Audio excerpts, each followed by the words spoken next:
The reason we pick difficult partners. The subject of difficult partners is a broad spectrum that cannot be fully broken down in a single video. The primary way to navigate it is to look first at what we mean when we talk about difficult partners. A difficult or problematic partner is not easy to please. If everything you do for your partner is not fully appreciated, they always push you to do more instead. It is a reason to believe that they are difficult.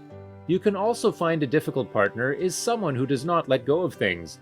For example, if a partner constantly reminds you of a conflict you have already resolved every time something new comes up, you deal with a difficult person. You would realize that you are usually scared to discuss specific topics around them because they will spiral into conflict mode immediately. If you cannot mention certain things that they do to them to change it for the better, you might be with someone difficult. There may be other situations like being judgmental or blaming people for their problems. There is a single reason for picking difficult partners. The reason is childhood trauma. It is what we are used to that leads to what we end up choosing. Supposedly, you ever experienced a difficult parent as a child. Therefore, you will most likely be moving towards picking someone difficult and similar in personality to one of your parents, usually difficult. This topic has never been an easy one to discuss or digest. The reason is everyone believes to have left the past behind without picking any negative templates to form their childhood. Many people who grew up in an abusive home swore to never live in the same environment as adults, so they have a hard time reconciling that they live within the remits of inverse abuse. It is okay to want to put up a front, but one must realize that you did not pick these templates up intentionally. We all have the morals and principles that we can point back to our childhoods, and while that is good, there are others that we pick up with no intention to. Let us explore that more, but before, make sure to hit the subscribe button if this is your first time here. We are responsive to a template that we are used to. Here's an example of such childhood dynamics that can play out in adult life as we pick a partner. If you lived in a home where there was an abusive father and an abused mother, I'd first look at your position on the subject.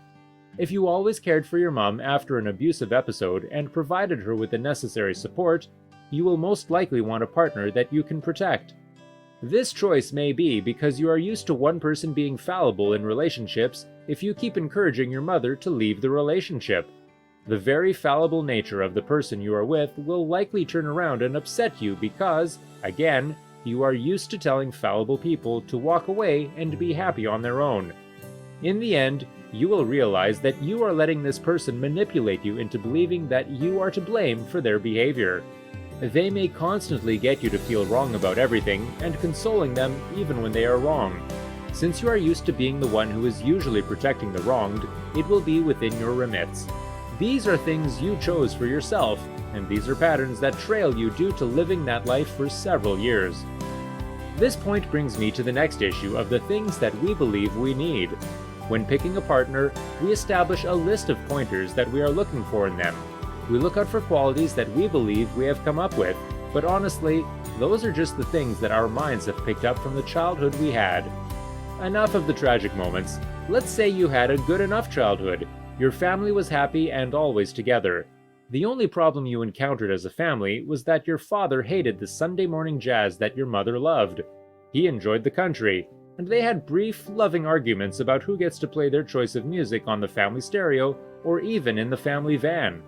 As an adult, you will take a firm stance on finding someone who has excellent taste in music down to genres.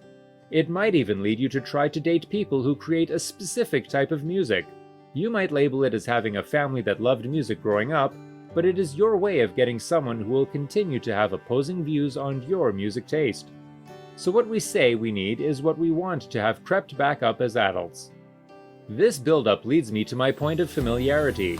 It is easier to leave a marriage if you saw your parents quickly walk in and out of them. If they stayed and chose to ignore reality, it is bound to be easy for you to remain in marriage despite everything going wrong. You will constantly be looking for ways to forgive your partner or find excuses for their behavior like your parent did. If you had a cheating parent who always seemed to be blaming others for their mess, you would grow up to blame the other person your partner cheated on you with for your partner's cheating and not your partner themselves. We can talk about difficult people mirroring our personality as well.